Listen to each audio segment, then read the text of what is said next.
Welcome to Checking Your Reserve Pay, Part 4, a beginner's guide to calculating prorated minimum monthly guarantee and voluntary extension separately. My name is Jesse Matthews. I am the Local 4094 Reserve Committee Chairperson. Quick disclaimer as always, this presentation is meant for educational purposes only. If there is any discrepancy between this presentation and the collective agreement will take precedence. If you notice any errors, omissions, anything you'd like to suggest to improve this presentation, please don't hesitate to reach out at reserve@local4094.ca. And with that, let's continue on to part 4 of checking your reserve pay. So very briefly, the flight summary overview one more time. This is information that was covered in the part 1 video previously uploaded. The most important point of note is that under flight information, pay is calculated using minutes, not hours. To convert hours to minutes, you can either go back and review the part 1 video, or just pause as I have included all the information on this slide, and then you can resume the video once you are ready to continue.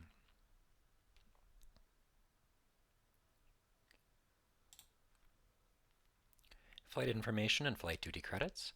Flight information is more or less the schedule you had during your reserve block holder month, and then flight duty credits is how all of that activity ends up being paid out.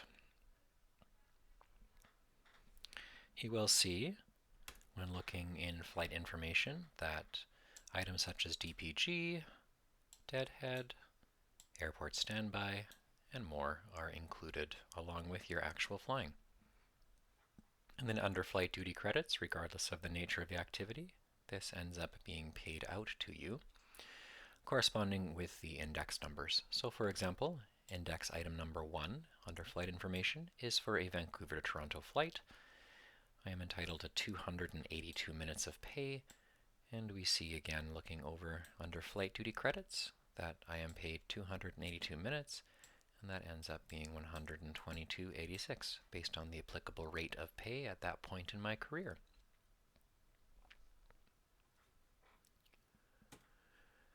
Finally, minimum monthly guarantee adjustment. This is determined by subtracting your total pay minutes from the basic minimum guarantee. Assuming that you have been available and on payroll for the entire reserve block month, you are guaranteed 75 hours, and then converted for pay purposes, that's 4,500 minutes. For each day you are off payroll, 2 hours and 25 minutes is deducted from your MMG. For the purposes of simplifying this presentation, we will not be dealing with a block month with partial availability. I will be using a more recent month from my flying career, the last month in fact, where I was available for the entire month and also did VE. And that ties into the major point of this presentation, and that's to calculate the minimum guarantee and the minimum guarantee adjustment when excluding all VE flying.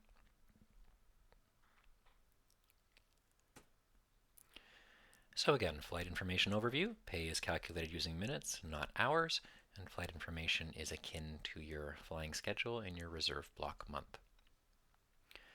Immediate point of note, that's super important. Globe Mobile does not show the hours that you are owed for pay purposes, but rather it is intended to be your projected hours. That is to say, this projected time of 6808 is simply the time that I spent flying. This does not account for any MMG top-up, so it is not accurate for the purposes of pay and should not be used. In order to determine your MMG top-up, you'll want to remove all of your VE hours from your total pay minutes, and once you have done so, you'll be able to calculate any of your missing minutes to get paid your 4,500 minutes.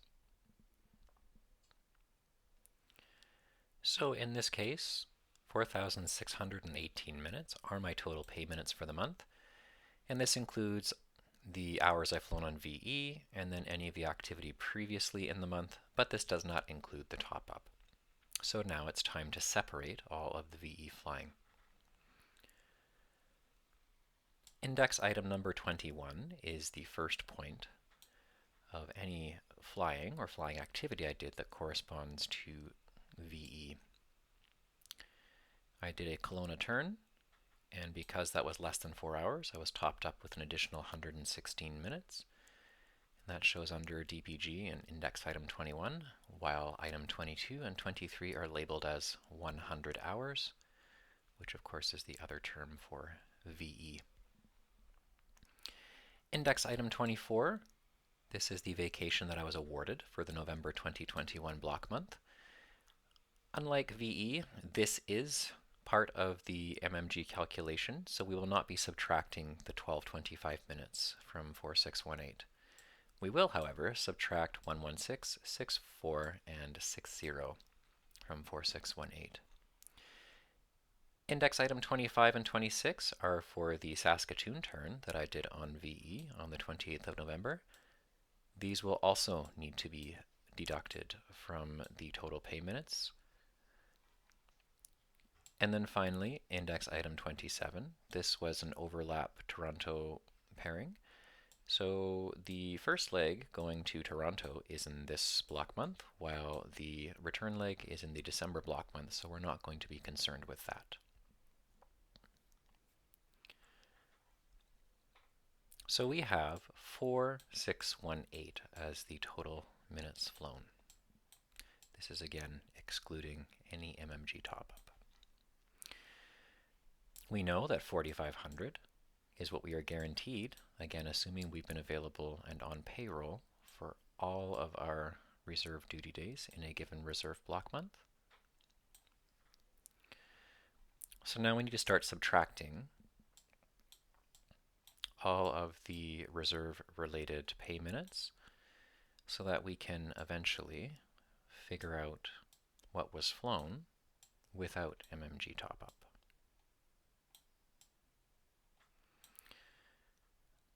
This will just take me a little bit longer to write out, but I want to make sure it's really clear what's being subtracted.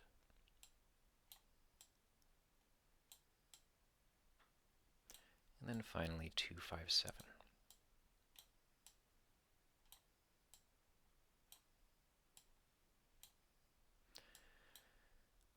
So these are all going to be subtracted from 4618.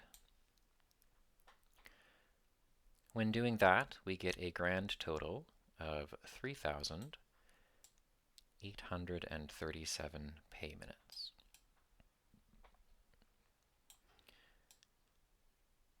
So to clarify, 3,837 is the number of minutes flown, that's either vacation or any of the rest of the activity in the month, that's included in the MMG calculation. So if I go over to 4,500 and then subtract 3,837, that will tell me what my top-up should be.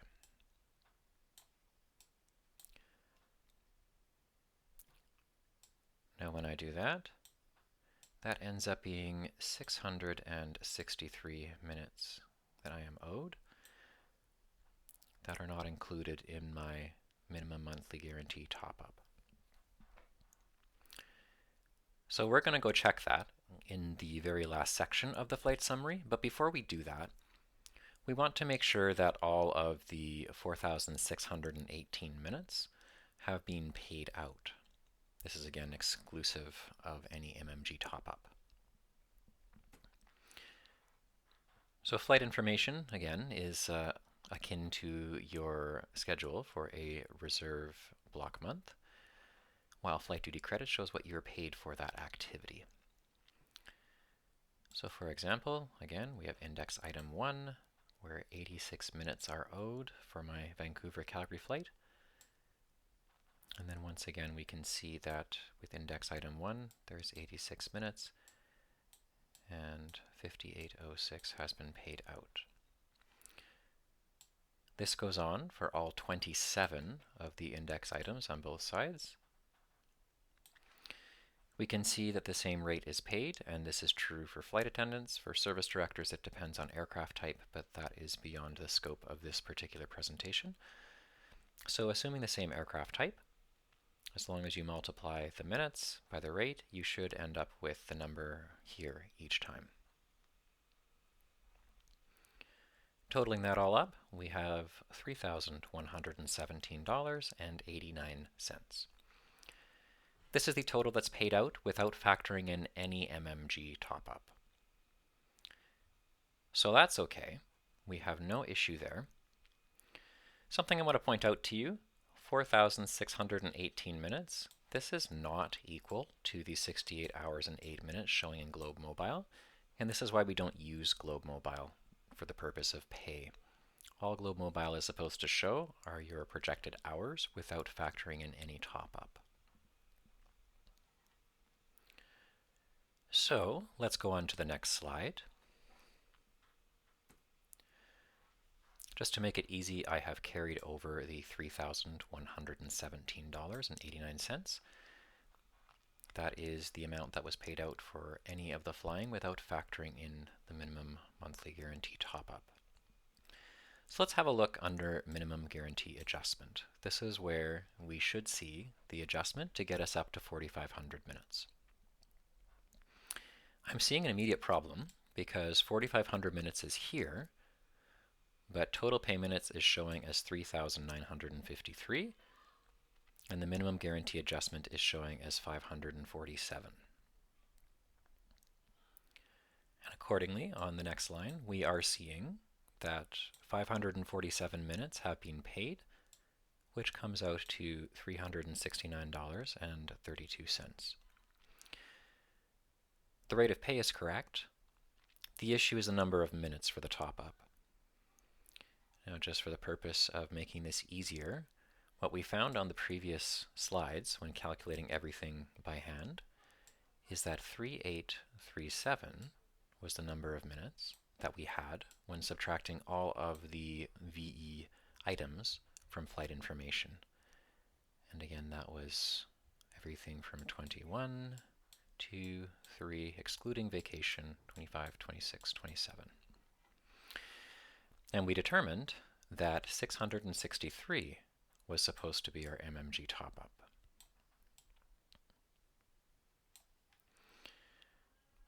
So this all totals up to 4,500 when it works. The numbers over here also total up to 4,500. The issue is that with this adjustment, it's assuming that I have flown more for my total pay minutes than I actually have prior to VE. So to figure out what I'm missing, let's take 3,953, which is showing on my statement as what I flew, and then subtract the 3,837.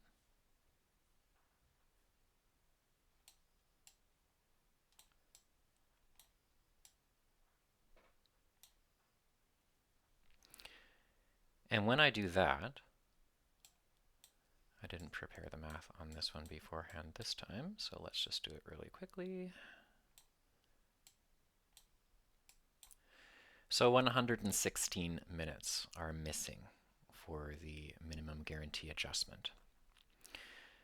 What it looks like happened when I look at my pay minutes is it looks like index item 21, which was the DPG minutes for my Vancouver Kelowna turn, it looks like those were mistakenly credited towards the hours that I flew before VE, whereas in reality, those 116 minutes are the DPG for my whole pairing that I did on VE.